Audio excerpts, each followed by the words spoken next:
Saya ke Pak Iskandar Mangopa. Ada tambahan dari penyampaian sesama fraksi Golkar. Silakan Pak Iskandar. Terima kasih. Assalamualaikum warahmatullahi wabarakatuh.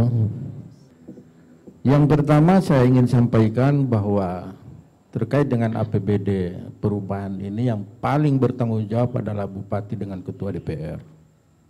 Itu pertama.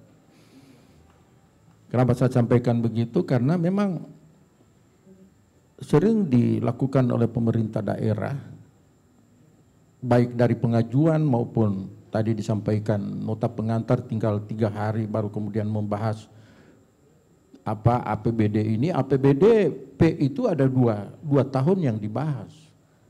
1 tahun sebelumnya baru 1 tahun yang berjalan. Tetapi oleh pemerintah daerah sering dilakukan bahwa itu pengajuannya sering terlambat. Maka sampai pengambilan keputusan akhir juga itu kenapa nanti tanggal 30. Itu namanya takabur. Padahal kalau tadi disampaikan oleh Pak Wakil Ketua bahwa kalau Pak Bupati tidak terlalu penting itu berangkat ke Jakarta, itu pembahasannya kurang lebih 10 hari. Dan mungkin tidak terjadi seperti ini. Maka oleh sebab itu kesalahan ini jangan ditimpahkan ke F16. F16 itu sudah berusaha semaksimal mungkin. Sebelum paripurna nota pengantar itu sudah mulai ada riak-riak dari teman-teman. Bukan hanya F16, dari teman-teman sebelah juga sudah mulai. Kenapa ini rapat sering dirubah-rubah begini? Apalagi kalau kami dari kejauhan menunggu sampai malam. Kan ini juga. Lalu kemudian saya memerintahkan salah seorang kabak persidangan untuk menghadap sama Ketua DPR. Sampaikan sama Pak Ketua DPR, perubahan ini kalau bisa kita resmikan dulu. Kita masih ada waktu untuk kan ini sampai malam. Jangan sampai ini akan terjadi hal-hal yang kita tidak inginkan. Tapi oleh Pak Ketua itu tidak diindahkan permintaan itu. Maka pada malam paripurna terjadilah apa yang saya sampaikan. Pak Suandi Musa keluar dari ruangan karena protesnya tidak digubris. Padahal hanya sedikit sekali, 5-10 menit kita ini minta waktu untuk kita bicarakan baru kita resmikan ini. Jangan sampai persoalan APBD ini jadi cacat hukum. Oleh Ketua DPR dibiarkan begitu saja salah seorang anggota DPR keluar dari ruangan. Maka timbullah perdebatan kiri kanan. Bahkan Wakil Ketua DPR tadi disampaikan lempar mic itu meminta waktu, tidak dihargai, padahal kalau dipikir itu sesama-sama pimpinan DPR. Yang kemudian kok begitu. Kami mencurigai ada apa dengan begitu cepatnya padahal kebiasaan kita di DPR jangankan 5-10 menit. Pak Bupati saja mengulur waktu sampai berhari-hari. Oke, apalagi artinya kalau kita menghargai Bupati ada di tempat. Maka oleh sebab itu setelah kami wall out itu kami tetap masih berusaha. Saya telepon salah satu tim TAPD. Saya sampaikan begini. Kejadian tadi saya anggap itu adalah dinamika di DPR. Tapi APBD adalah kepentingan kita semua. Di dalamnya ada rakyat Kabupaten Gorontalo. Maka saya minta tolong melalui Bapak untuk mengkomunikasikan ini.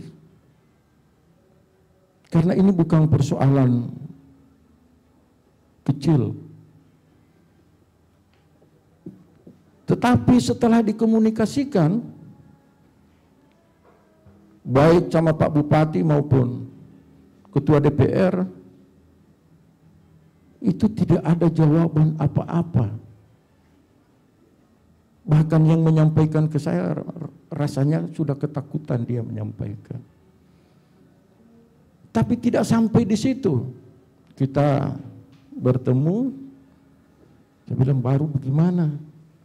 APBD adalah kepentingan rakyat Kabupaten Gorontalo. Setelah masuk WA untuk pembahasan di Banggar, tadi disampaikan oleh Pak Waka, kami meminta tolong pada salah seorang anggota Banggar untuk bicara di grup itu. Bagaimana kalau kita duduk bersama? Kejadian tadi malam itu kita duduk, gampang ini mau bahas anggaran, tapi kalau kita bahas sama-sama kan ini enak, tapi tetap digubris. Lalu kemudian di mana-mana disampaikan bahwa kita tidak pro rakyat, kita tidak membahas. Bahkan di KPK kemarin dianggap bahwa kita ini tidak pro sama kepentingan rakyat. Padahal upaya-upaya ini kami sudah lakukan. Ada apa ini? Bahkan akan muncul waktu di KUA PPS. Setahu saya sadari sejak dilantik, sudah kurang lebih 13 tahun sejak dilantik di Banggar, saya tahu persis KUA PPS ada isinya di dalam yang kemudian tidak bisa Tapi ternyata yang 2,5 miliar di KUA PPS tiba-tiba sudah 4 miliar muncul Saya hitung 4 miliar dengan jangka waktu 3 bulan, bagaimana caranya untuk menghabiskan ini? Sementara kepentingan rakyat di luar sana begitu banyak. Lalu kemudian tetap ngototlah. Kami tetap 1-2 hari itu kan 3 hari. 1-2 hari masih tetap menginginkan kira-kira ada komunikasi. Padahal di kondisi yang begini harusnya DPR sudah terbelah. Kan tadi disampaikan pemerintahan ini bukan hanya pemerintah daerah, bukan hanya DPR. Pemerintah adalah DPR dengan pemerintah daerah. Di kondisi begini harusnya walaupun hanya sekali-sekali dirinya Pak Bupati itu menjadi sales perdamaian.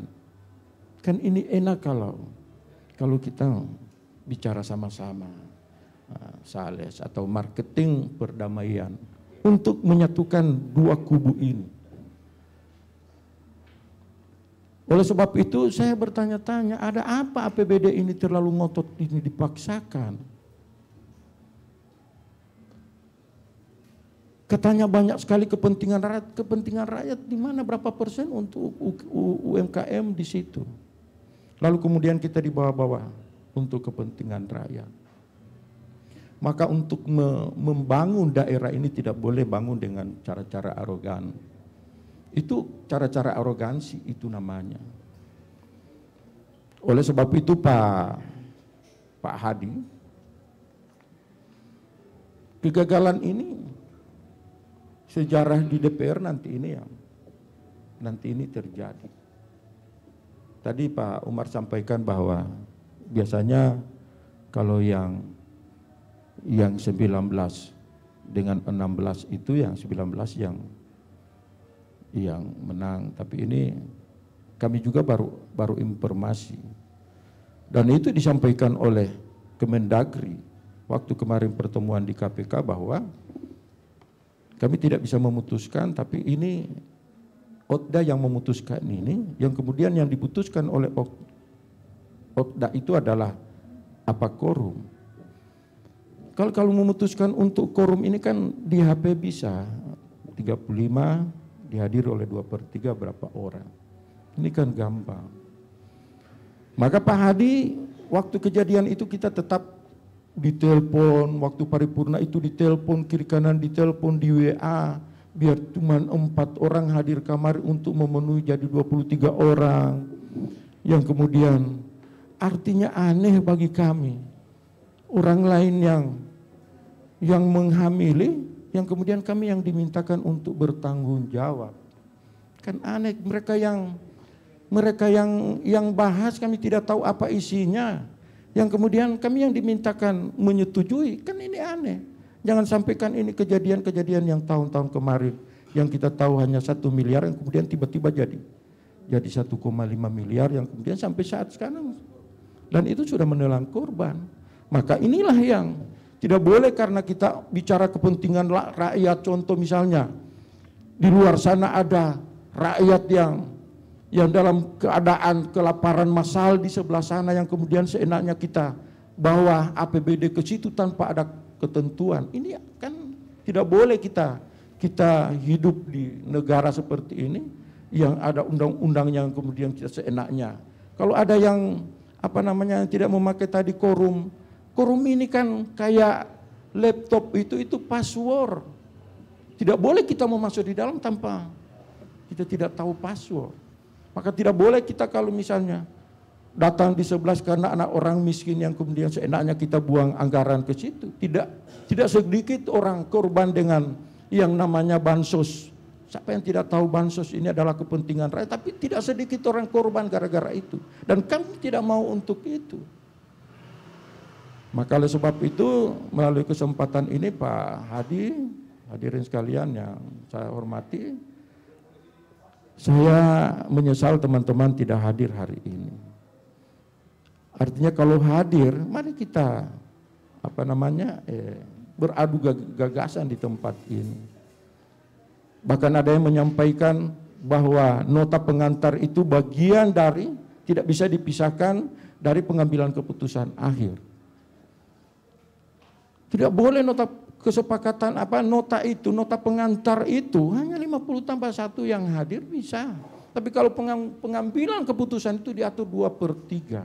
Maka kalau 2/3 itu berarti dilihat disitulah kekuatan masyarakat, di belakangnya adalah anggota di DPR. Tidak boleh tidak ada kajian untuk itu karena ini dihadiri oleh anggota DPR di nota pengantar, berarti itu sudah sah sampai terakhir. Bukan begitu cara menghitungnya. Maka oleh sebab itu Pak Hadi, sayang sekali ya, teman-teman U19, kalau saya bilang U19, tidak mau datang di tempat ini. Artinya kita kalau di tempat ini ya, kami terus terang di Jakarta kemarin diundang oleh KPK, sama sekali tidak ada beban apa-apa. Ada yang bilang, pertama bicara, kami ini ketakutan Pak, datang di tempat ini. Satu orang lagi bicara, kami ini ketakutan Pak datang di tempat. Kenapa takut kalau misalnya datang? Kenapa takut? Kami semua ini tidak pernah menyampaikan bahwa kami ini takut. Kita tidak korupsi, kita hanya menjelaskan bahwa inilah yang terjadi. Di benak KPK kemarin itu dianggap bahwa kita ini membahas anggaran yang kemudian karena dengan adanya aspirasi kita, pokir kita tidak terakomodir, maka kita tidak menyetujui APBD. Saya bilang salah ini, salah. Kita ini tidak membahas APBD karena dengan arogansinya orang-orang yang harusnya ini tidak perlu terjadi. Kalau saya, mohon maaf, kalau saya bupatinya, apalagi kalau bupati saya misalnya ketua DPD 1 katakanlah, yang kemudian ketua DPR-nya ketua DPD 2. Saya tidak perlu harus permisi sama ketua DPD. Bicara kepentingan rakyat, saya tidak harus permisi sama ketua DPR. Karena ketua DPR saya lebih tinggi karena ini kepentingan rakyat. Pokoknya harus bahas APBDP. Tapi ternyata ini macam-macam alasan. Hubungi dulu ketua DPR, baru hubungi ke saya. Pada akhirnya tidak terjawab apa yang dimintakan oleh kami. Padahal kami itu meminta pisahkan antara kejadian tadi malam dengan kejadiannya. Membahas anggaran karena anggaran adalah kepentingan semua.